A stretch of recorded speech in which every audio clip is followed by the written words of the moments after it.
warahmatullahi wabarakatuh.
والحبيب الذي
Kita puasa apa sih?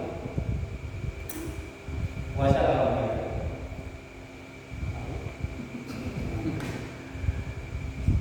Muhammadiyah itu udah nentuin tanggal 1 Maret. Benar nggak? Tanggal 1 Maret. Sebenarnya sebelum kita bahas ini, antara Muhammadiyah dengan NU itu perbedaannya bukan persoalan masalah metode, bukan. Oh, kalau Muhammadiyah pakai metode hisab. Oh, kalau NU pakai ruqyah. Enggak begitu. Kalau begitu pemahamannya ini menghasilkan pemahaman bahwa orang-orang NU enggak ngerti hisab. Sama-sama pakai hisab. Cuman perbedaannya itu di dalam kategori kapan mulainya tanggal 1. Kalau orang-orang Muhammadiyah yang penting sudah wujudul hilal, sudah produksi atau sudah diterima, maka malamnya itu sudah tanggal 1. Tapi kalau orang NU, pemerintah,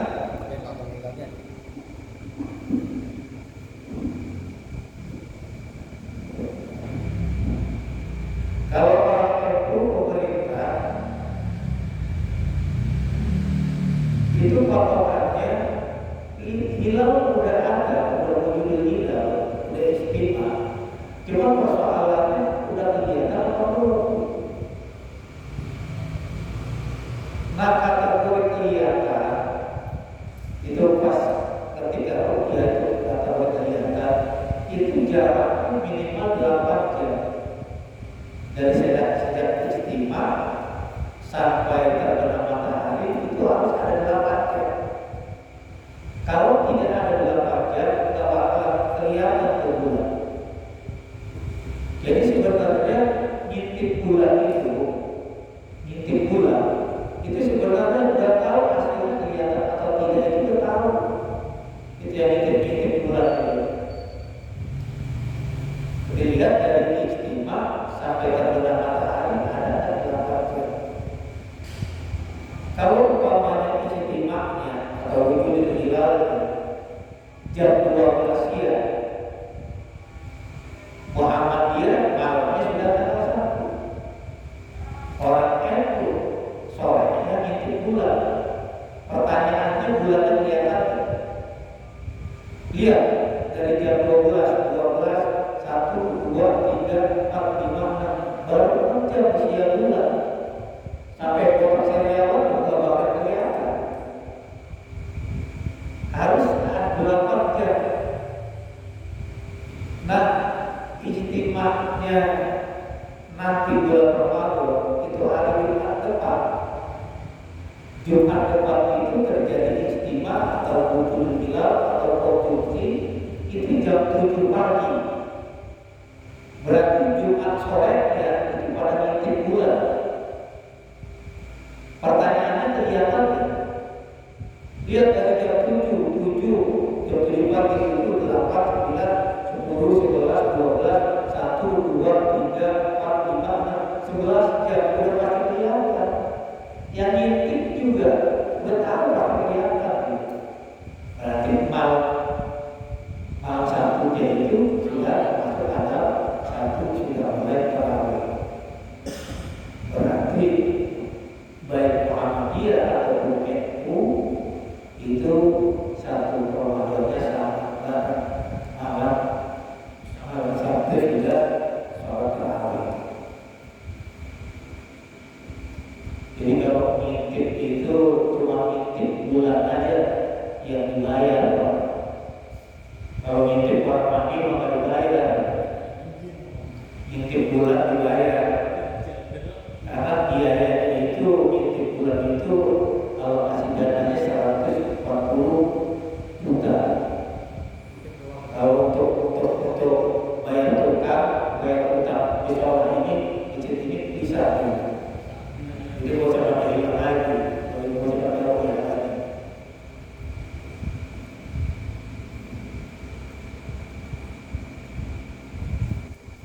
Yang benar yang mana? Yang benar yang ruqyah.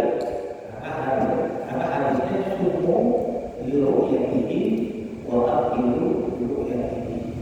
Puasa kamu ketika kamu melihat hilal dan berbukalah kamu atau berdiri fitrilah kamu ketika kamu melihat hilal.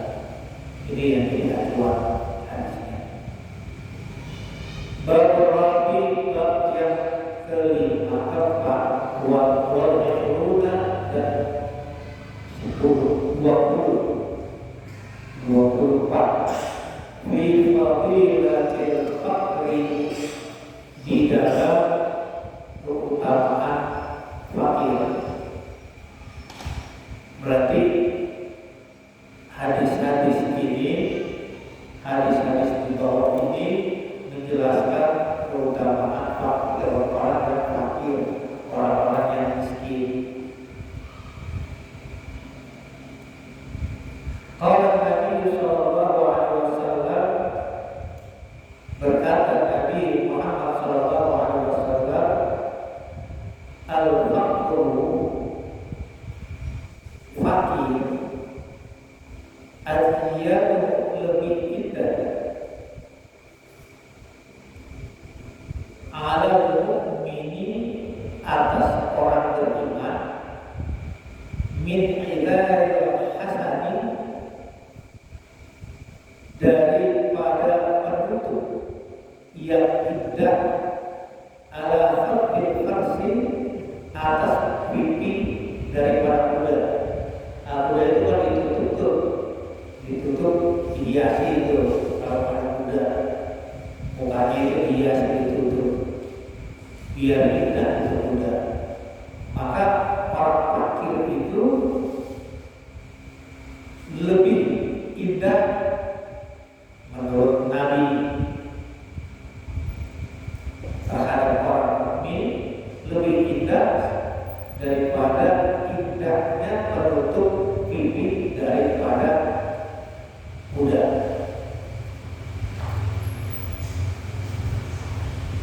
Wa qala sallallahu alaihi wasallam, berkata Nabi Muhammad sallallahu alaihi wasallam,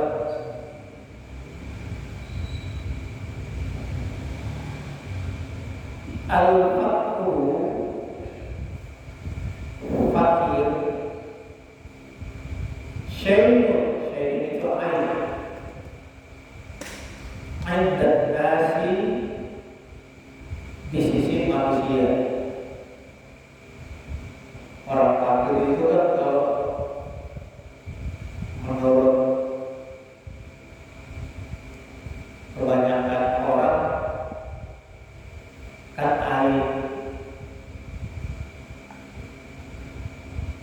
Jangankan benarnya, salahnya, jangankan salah benarnya aja salah. Kalau orang elek, kalau orang kaya jangankan benarnya, salahnya aja benar orang kaya. Orang elek muncul bangunan muncul Eli, tapi kalau orang kaya muncul amat ya.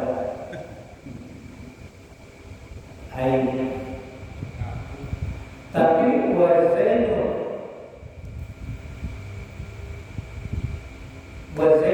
dan terbiasa indah Allah di sisi Allah yaumul qiyamah pada hari kiamat. Ini sebenarnya lagi membesarkan hati orang-orang merek aja, orang-orang miskin aja. Padahal kalau kita baca hadis, tidak sedikit juga hadis yang menceritakan utama orang-orang kaya. Jadi sahabat itu pernah datang ke Rasul, sahabat-sahabat yang miskin, demo kepada Rasul, coba kasih amalan yang amalan itu bisa melebihi orang-orang kaya. Orang-orang kaya sholat, kita sholat, orang-orang kaya sholat. Kita puasa, orang-orang kaya juga puasa. Kita zikir, orang-orang kaya juga zikir. Sementara ketika orang-orang kaya itu bersolat atau berinfak di jalan Allah, kamu nggak bisa, nggak punya duit. Coba kasih amalan. Ini hadis riwayat Bukhari.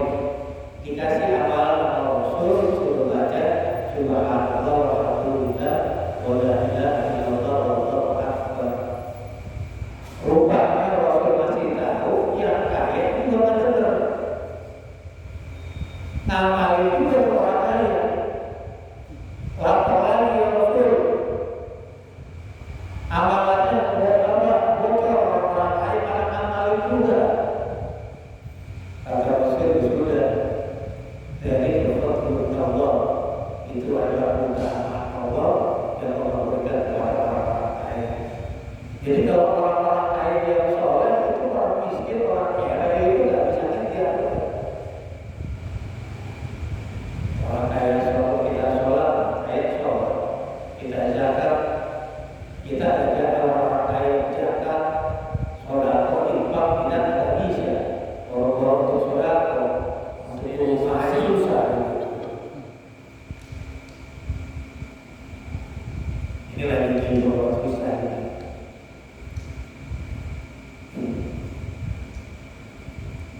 Waktu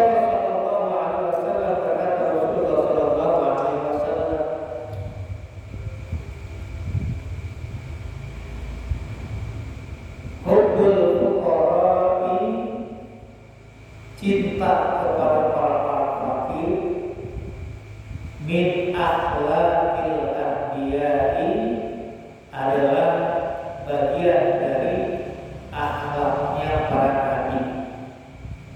Jadi para nabi itu cinta kepada orang miskin, orang fakir.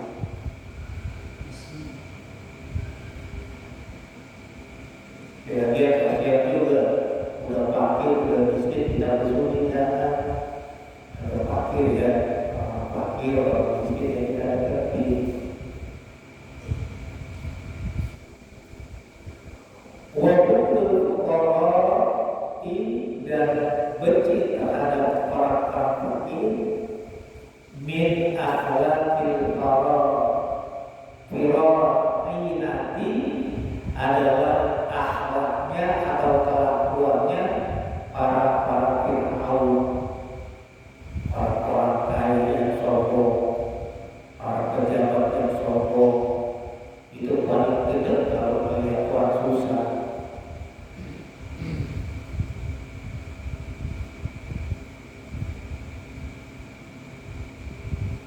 Waqala sallallahu alaihi wasallam, berkata Rasulullah sallallahu alaihi wasallam,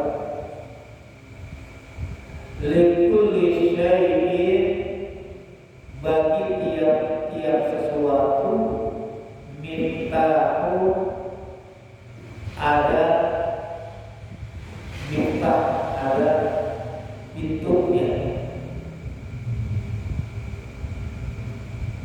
Kita mata pintu, sesuatu yang terbuka pintu. Wa miftahul jannati,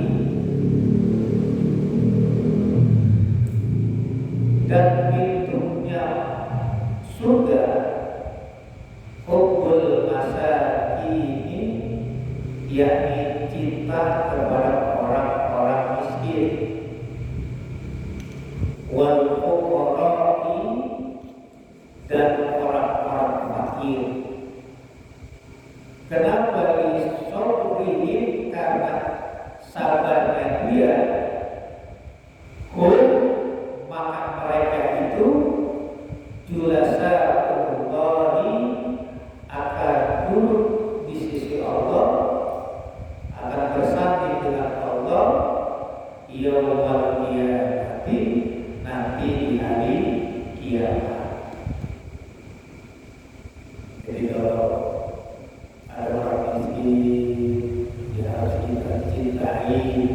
ada orang fakir harus kita sayang, jangan dimusuhin.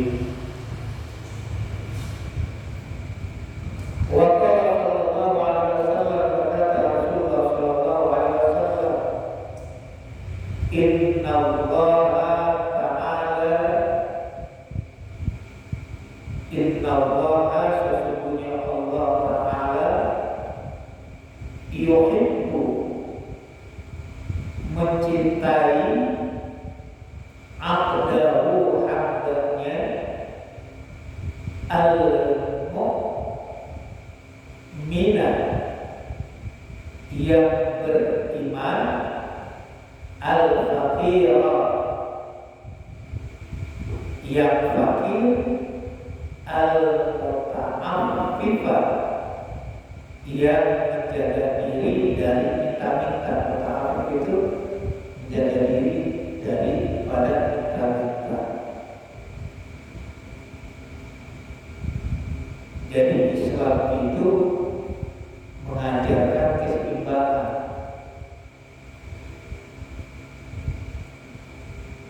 Mengajarkan keseimbangan.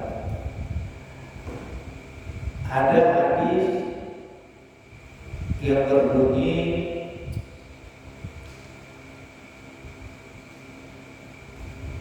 bahwa orang-orang yang kaya yang bakhil itu dalam Quran saya berkata, saya itu waktu nama bakhilu yaumul qiyamah. Nanti di hari kiamat itu akan dikalungkan kekayaannya itu di lehernya. Jadi orang-orang kaya yang bakhil itu hartanya nanti jadi kalung yang kemudian dikalungkan di lehernya berupa api neraka. Ini ayat sebenarnya ini ayat harus sering-sering dibaca oleh orang kaya. Orang kaya yang sering baca ayat ini, jangan orang miskin yang sering baca ayat ini. Kalau orang miskin sering baca ayat ini, nanti jadinya apa? Kerjaannya orang miskin itu kerjaannya nakut-nakutin orang kaya. Lu gak mau beramal, lu nanti dikalungin lu. Kerjaannya nakut-nakutin orang kaya. Orang kaya yang sering baca ayat ini. Kalau ayat-ayatnya orang-orang miskin itu di Al-Quran diceritakan bahwa sahabat itu la yas'aluna sa'il apa, tidak pernah meminta kepada manusia. Ta'rifuhum jahilul anbiya. Orang-orang itu nyangka para sahabat yang miskin, yang kere, yang susah, itu menyangka mereka itu orang kaya karena nggak pernah minta, padahal makannya susah. Nah, ayat ini harus dibaca sama orang miskin. Biar apa? Biar orang miskin kerjanya adalah minta-minta. Gitu. Kalau orang kaya yang baca ayat ini, nantinya apa? Orang kata orang kaya, no, jadi orang miskin makanya ada, nggak pernah minta, lu miskin minta terus. Salah baca ayat.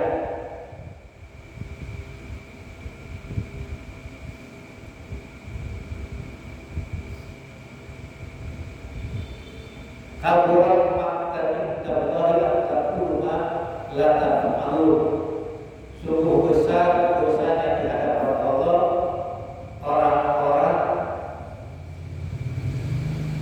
yang berbicara tapi dia tidak mengerjakan. Ayat ini yang harus sering baca para ustaz, para kiai. Biar apa? Biar dia bukan bisa ngomong doang, tapi ayat ini jangan dibaca oleh para santri atau para murid. Tidak boleh. Kalau dibaca akhirnya apa? Ustaz bisa ngomong doang.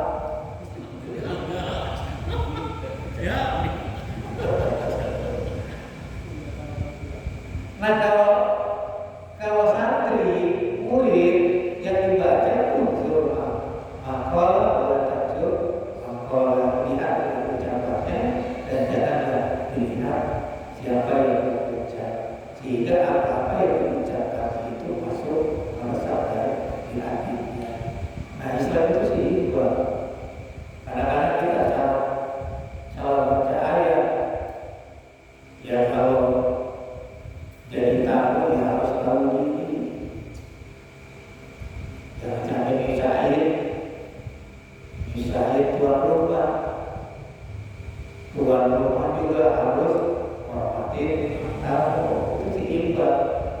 Islam itu ada keseimbangan. Jadi ada ayat-ayat yang harus dibaca oleh orang kaya dan ada ayat-ayat yang harus dibaca oleh orang miskin.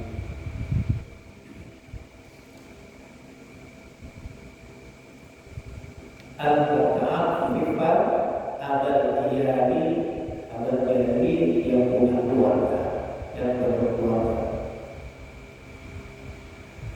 Wa qala sallallahu alaihi wasallam, kata Rasulullah sallallahu alaihi wasallam, al-faqru amanatun. Kefakiran itu adalah amanah.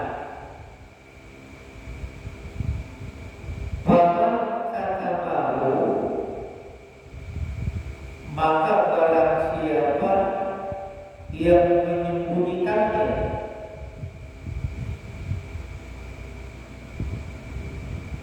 karena maka dia ibadatan menjadi seorang hamba sejati. Waman baha, dan barang siapa yang mengumumkan atau yang menceritakan, menjelaskan, ngasih tahu kalau dia susah, bihi, dengan kefakirannya, maka qaulada, maka sungguh dia telah memberatkan ikhwanahu, saudara-saudaranya, al-muslimina, yang muslim. Jadi kefakiran itu amanat dari Allah. Karena semua orang pasti kalau ditanya mau kaya atau miskin, pasti jawabnya mau kaya atau miskin. Kaya.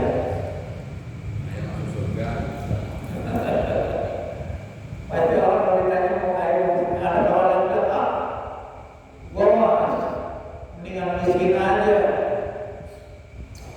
Orang miskin, orang kekayaan dari bawah mati, itu mah alasan dia aja. Tadinya dia juga pengen kaya, cuma susah kaya miskin. Era ngomongnya begitu. Memang orang miskin nanti, orang miskin itu nanti berbeda sama orang kaya, masuk surganya duluan orang miskin. Kalau sama-sama amalnya. Kenapa? Karena orang miskin tidak diperiksa. Kalau kita mau ke bandara, kalau masuk bandara kan itu diperiksa. Kalau kita nggak mau apa-apa, ya sebentar langsung masuk. Kalau orang miskin apa yang diperiksa? Ditanya kerjanya apa? Oleh nungkap. Terus kalau habis bermakan, dan lagi kita harus bermakan. Kalau orang kaya kan dari mana, terus untuk apa? Kita dari asal aja. Jadi dasarnya kita sebenarnya punya kaya, makanya ketika ditakdirkan miskin, ditakdirkan fakir, itu adalah amanat dari Allah Subhanahu wa Ta'ala yang harus kita terima. Dan seharusnya sebagai hamba yang sejati, kesusahan kita ini seharusnya kita tutupi. Kita itu susah jangan sampai ketahuan sama orang.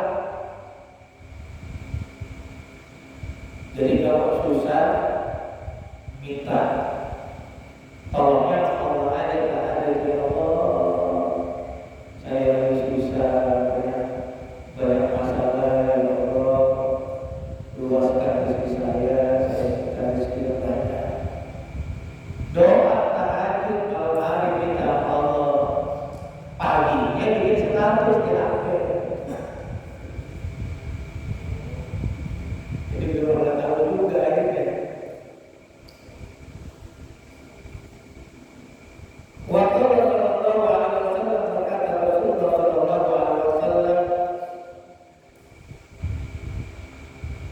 Tuba, bahagialah lil fuqara'i, bagi orang-orang fakir, wal du'afai, dan bagi orang-orang yang lemah, min ummati, daripada umatku. Jadi jangan sedih jadi orang miskin, jangan sedih jadi orang yang susah. Rasul sendiri berkata, bahagialah orang miskin dari umatku. Wa qala sallallahu alaihi wasallam, berkata Rasulullah sallallahu alaihi wasallam, al-faqru, fakir itu karomatul, kemuliaan, min karomatillahi, daripada kemuliaan Allah. Wa qala sallallahu alaihi wasallam, berkata Rasulullah sallallahu alaihi wasallam,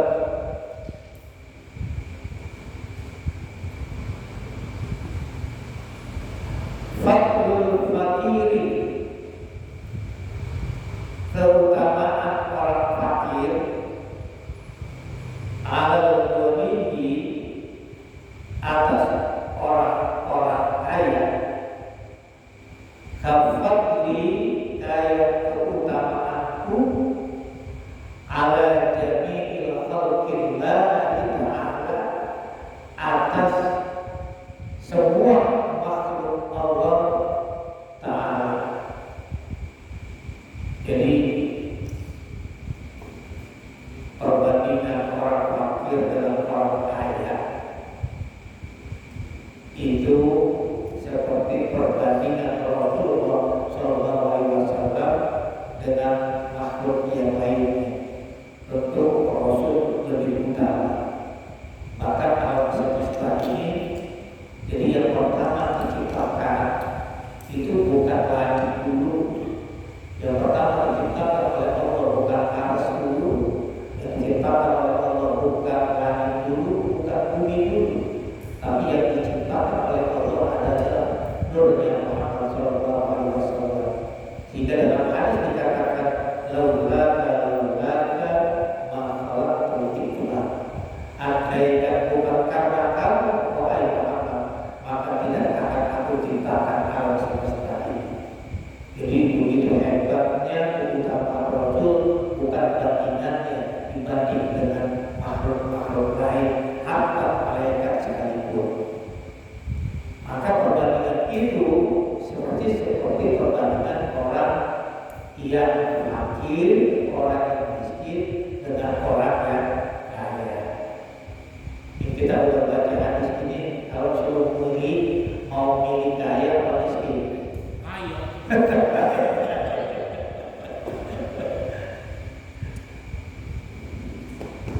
Maka ini hadis ini lagi menghibur orang-orang yang biar orang miskin itu semangat dalam jalan kehidupan.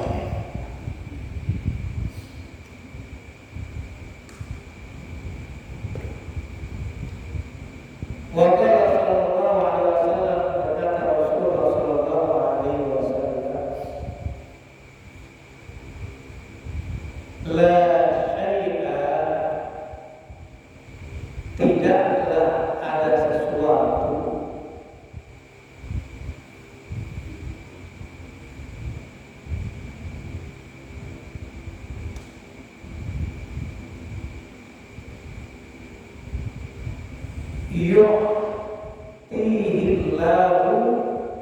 yu'tihi, yang memberikannya Allah, maksudnya anugerahkannya, bisa juga memuliakannya.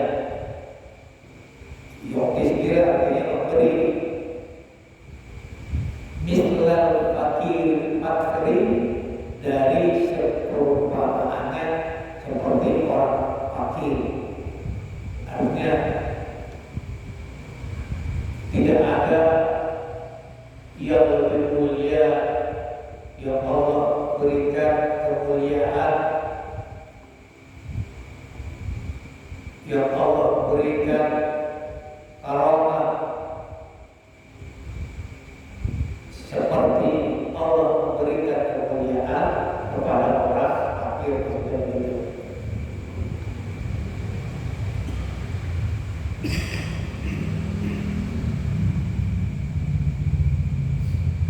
Bab al-khamis wa ashruna, bab yang ke-25 fi fadilatul nikahi, dalam menjelaskan tentang nikah.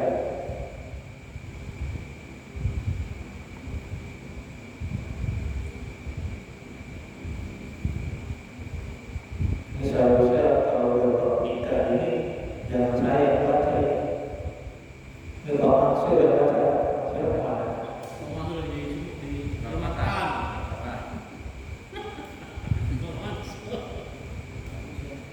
Dari 3, lebih dari 3.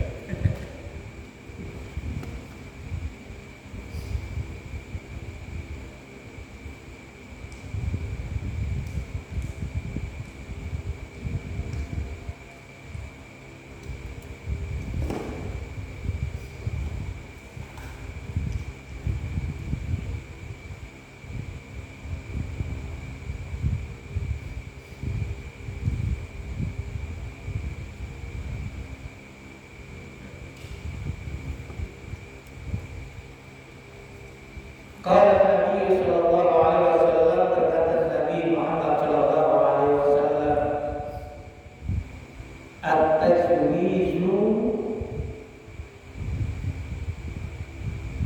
menikah itu barakatul barakah. Barakah itu ziyadul khair, tambahnya kebaikan.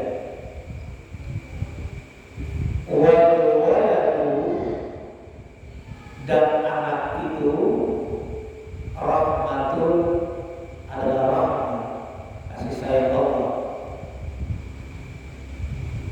rahmatnya Allah. Fa'akrimu, maka muliakanlah auladaku, anak-anak kalian. Fa'inna karamatal auladi, maka sesungguhnya memuliakan anak-anak kita, ibadah itu adalah ibadah. Jadi nikahnya itu sendiri adalah sebuah keberkahan, anaknya itu sendiri sebuah rahmatnya Allah. Maka kita sebagai umat Islam diperintahkan untuk memuliakan anak-anak kita. Jadi kita berbakti dalam perang keringat, pergi pagi pulang sore, kaki dijadikan kepala dijadikan kaki. Dan itu kan untuk memuliakan anak-anak kita. Dan itu perintahnya seperti itu. Dan itu bisa kita jadikan ibadah. Makanya sebenarnya ada perkara-perkara urusan dunia itu kalau kita niatkan ibadah jadi ibadah. Tapi banyak juga amalan-amalan akhirat karena kita salah niatnya supaya dipuji, niatnya supaya biar dianggap, akhirnya jadi urusan dunia. Sholat karena ingin dipuji, sholat sendiri urusan akhirat, bisa menjadi urusan dunia. Maka yang terpenting itu adalah meluruskan niatnya. Ketika kita pergi pagi, kita mau dagang, kita mau kerja, kemudian kita niatkan, ya Allah, saya pergi kerja untuk mencari nafkah. Saya ingin memuliakan anak-anak saya, dan saya akan memuliakan istri saya sebagai perintah darimu. Maka itu dijadikan ibadah sepanjang dari berangkatnya sampai baliknya, itu dicatat sebagai ibadah oleh Allah Subhanahu wa Ta'ala. Maka memuliakan anak, memuliakan istri, bukan istri, memuliakan istri-istri.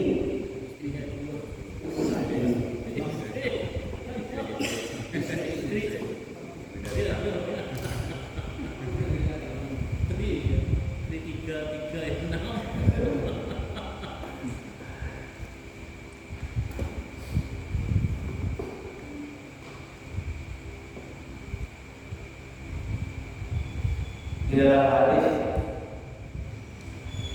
riwayat Bukhari, Rasul ada pada sahabat hal terjawab, kamu dan kita butuhlah Allah ya Rasul. Maka berkata Rasul, kata jawab nikahlah kamu. Fa'inna khairal ummah aktsaruha nisaan. Maka sebaik-baiknya umat ini atau sebaik-baiknya orang aktsaruha yang paling banyak nisaan istrinya.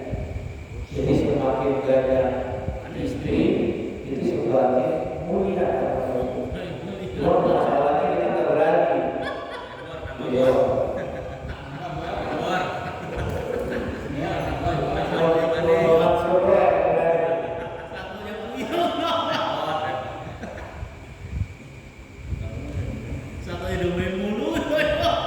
Jadi keberhasilan laki-laki itu kan karena doanya istri. Kita berhasil, kita sukses itu karena istri doa kita. Makanya kalau pengen lebih sukses lagi yang doain kita satu banyak. Kalau saya maksud, kita ada maksud sih. Belum barangkali sampai sini saja. Kalau saya sampaikan kalau tidak ada manfaatnya, kita tutup dulu kalau masih dibahas kalau kita asyhadu an la ilaha illallah astaghfirullah wa atubu ilaih. Al-Fatihah.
Gracias.